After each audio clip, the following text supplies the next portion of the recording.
Advocate Anil Parab. 6933.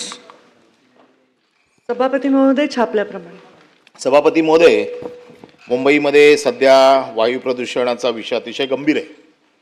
पण हा जो विषय मी मांडलेला आहे ह्या विषयावरती तसं कारवाई झालेली असल्यामुळे मी तो विषय जास्त पुढे ढकलत नाही. परंतु एक गोष्ट नक्की आहे की मुंबईमध्ये वायू प्रदूषण जे झालेलं आहे त्याच्यात सर्वाधिक वायू प्रदूषण हे खेरवाडी विधानसभेत आहे किंवा खेरवाडी विभागात आहे. 320 आहे. आता 320 असणं म्हणजे दररोज, आणि मी तिथेच राहतो त्याच्यामुळे दररोज आमची लवकर जायची व्यवस्था शासनाने केली आहे का असा प्रश्न उभा राहतो. नाही, एक साधारण प्रश्न मनात उभा राहतो की बाबा हे लोक फारच त्रास देत आहेत, तर ह्यांना काय असं काय पाठवता येत, ह्यांना असं काय पाठवता येत नाही, दुसऱ्या मार्गाने काय पाठवता आलं तर बघूया. आणि आम्ही काही मास्क बीस लावून फिरत नाही. पण प्रश्न असा आहे की ठीक आहे, हायकोर्टाच्या बाबतीमध्ये आपण निर्णय घेतला, थांबवलं, त्याचे कडक नॉर्म्स केले, परंतु खूप मोठ्या प्रमाणात त्या विभागामध्ये बांधकाम चालू आहे.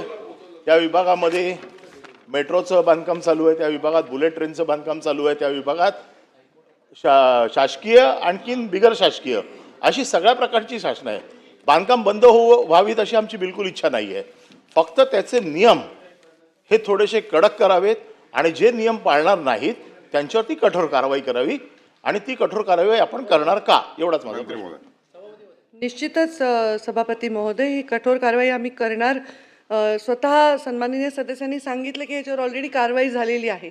तर या असे आता आपला फार डेव्हलपिंग सिटी असल्यामुळे भरपूर मोठं काम आपल्याकडे चालू आहे. हायवे चालू आहेत, मेट्रोचं काम चालू आहे, वेगवेगळ्या बिल्डिंग्स कन्स्ट्रक्शनचं काम चालू आहे. अशावेळी ते नॉर्म्स कडकपणे त्यांनी त्याचं पालन करावं, यासाठी आम्हाला BMCची सुद्धा मदत लागते, कारण बऱ्याच अंशी कारवाया त्यांच्या पण अख्यातारीत येतात. तर ते दोन्ही मिळून ह्याच्यामध्ये आम्ही अत्यंत जागरूकपणे कारवाई करत आहोत. डेब्रीज खूप क्रिएट होतोय मुंबईमध्ये. त्या डेब्रीजवर प्रक्रिया करणाऱ्या सुद्धा आपल्याला लवकरात लवकर, म्हणजे येणाऱ्या मी म्हणेन 3 ते 6 महिन्यामध्ये लवकरात लवकर त्याच्याबद्दल बैठक घेऊन ह्या डेब्रीजला पण ट्रीटमेंट करण्याचा प्लॅन आपण लवकरात लवकर इथे जास्तीत जास्त वाढवू, जेणेकरून आपल्या मुंबईमध्ये प्रदूषण होणार नाही, असा खच त्याचा पडून राहणार नाही, मग हवा आली की ते सगळं वाहतं.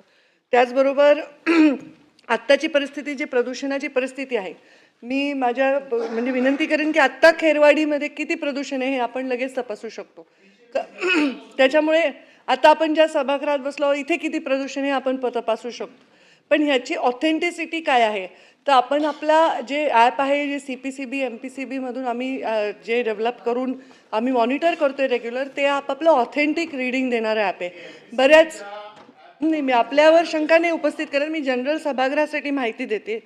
तर मला एवढंच म्हणायचं की आपल्या ग्रोथकडे, आपल्या विकासाकडे आक्षेपार्ह अशा काही गोष्टी तयार करून काही लोक जर आपल्याकडे असे चुकीचं प्रदूषणाचे आकडे दाखवत असतील तर ते आपल्या सर्वांसाठी योग्य नाही.